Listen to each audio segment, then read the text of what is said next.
pang balita, tagumpay ang pamimigay ng ayuda at krudo ng mga taga-Philippine Coast Guard at Bureau of Fisheries and Aquatic Resources sa mga mangingisda sa Escoda Shoal kahit pa umaaligid po pa rin ang mga barko ng China.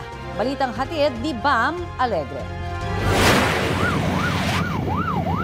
Sa kabila ng tensyon sa Sandy Cay na sakop ng Pag-asa Island sa West Philippine Sea nitong linggo, itinuloy pa rin ng Philippine Coast Guard at Bureau of Fisheries and Aquatic Resources ang pamamahagi rin nito ng mga supply sa mga mangingisda naman sa palibot ng Escoda Shoal. 30 nautical miles pa ang layo nila mula sa mismong shoal o bahura dahil sa pangaharang ng China Coast Guard.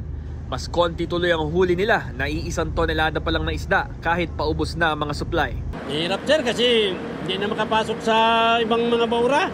Diyan lang kami sa mga malalapit. Kaya mahina. Hindi kayo makapasok sir? Hinaharang kami ng mga Chinese Coast Guard. Katunayan, kahit ang pwesto ng aming BFAR vessel, may mga nakabantay na Chino.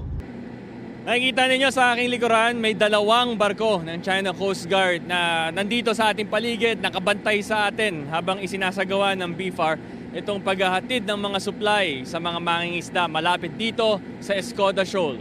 40 bangka ng mga mangingisda ang nahatira ng ayuda at krudo sa Escoda Shoal.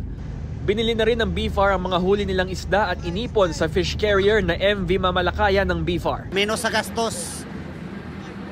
Kaya salamat po kami na may supply na ganitong mga fuel. Ano na kayo katagal sa laot? 2 linggo at 3 araw po.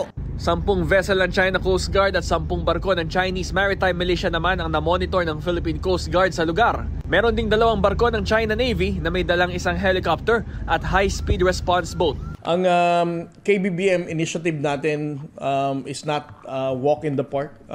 We were still subjected to dangerous maneuver ng China Coast Guard and even the Chinese Maritime Militia. In Escoda, they even deployed itong tinatawag nating high-speed response boat para mangharas ng mga mangingisdang Pilipino. But despite of all that, ang ating pong mga miyembro ng Philippine Coast Guard and the BFAR really stood their ground, did terrific seamanship skills for them to be able to reach the Filipino fishermen. Bam Alegre, nagbabalita para sa GMA Integrated News.